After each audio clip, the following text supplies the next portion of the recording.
지금 많은 분들이 다각적으로 우리 서민들 입장에서는 다 힘들다 어렵다 죽겠다 아우성이 안 치는 데가 없습니다. 저희들이 생각하는 그 상상 이상입니다.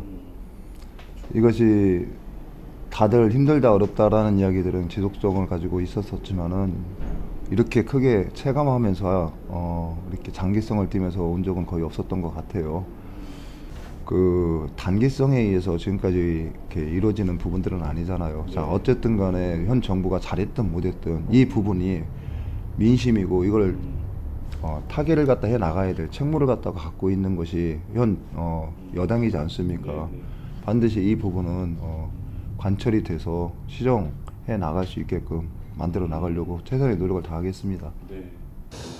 그분이 처음에는 의혹도 있었지만 참신했었고 신선했었고 그러고 서민 위주의 정치를 펼칠 수 있다라고 하는 다학적인 생각에 많은 분들이 힘을 실었었고 특히 보수를 갖다 지향했던 많은 분들이 힘을 갖다 배가했던 것도 사실입니다.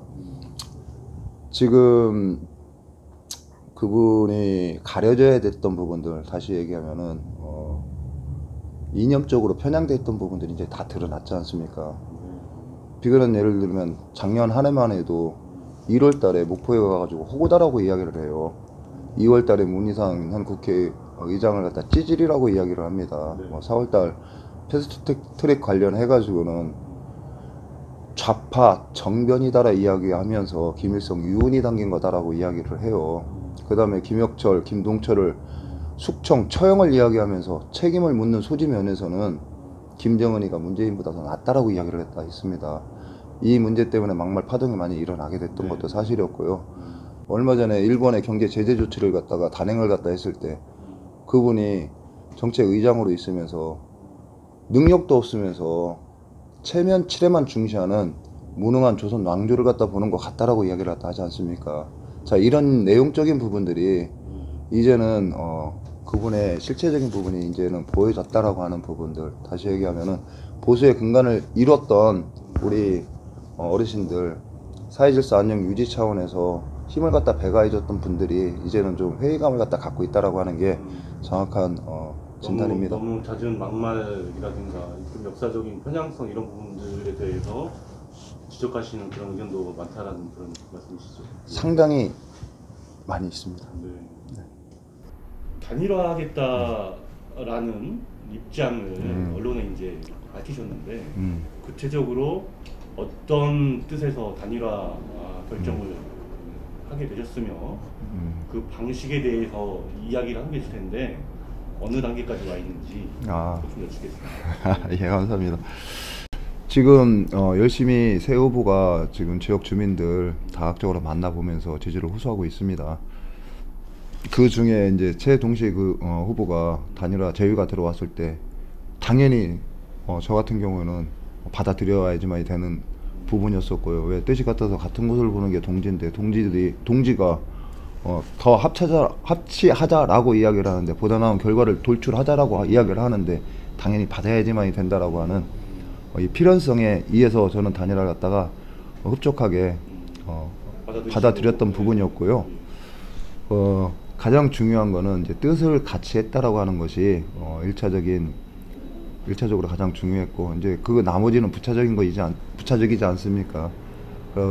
보다 좀 공정성을 기하기 위해서 상대 진영에서 최동식 후보 진영에서 2명의 그 단일화 실무 추진단 기획단을 갖다 만들고 여기 저희 진영에서 만들고 디테일한 부분은 협의를 갖다 통해 가지고 관철시켜서 빠른 시간 내에 결정하자. 그렇게까지만 단정적으로 만들어 합의를 갖다 봤던 부분입니다. 아직 그 방법에 대해서 그러면 여론조사를 하자, 뭘로 하자 이런 거에 대해서 여론조사도 하나의 좋은 방법이고요. 그거보다 더 나은 방법이 있다라면 그걸 갖다 택할 겁니다. 그 말을 다시 이해를 하면 아직 결정된 바는 없다. 지금 상당히 진전이 일어난 걸로 알고 있습니다. 일각에서는 그 세 후보가 계신데 두 후보가 단일화를 하겠다는 전제는 결국에는 단일화를 하지 않는 박영순 후보가 세기 때문에 둘이 단일화를 통해서 박영순 후보를 극복해보자 라는 거 아니냐 이제 이런 해석도 하는데 이런 시각에 대해서 동의를 하시는지 아니면 그런 건 아니다라고 생각하시는지. 아니 거기에 따른 이제 반박, 뭐 혁명수 뭐 이야기가 나오는데요. 이제 참 이제 반목하는 모습으로 안 비춰줘야 되는 게 맞는데, 근데 사실상 그런 얘기는 잘못된 얘기고요. 네.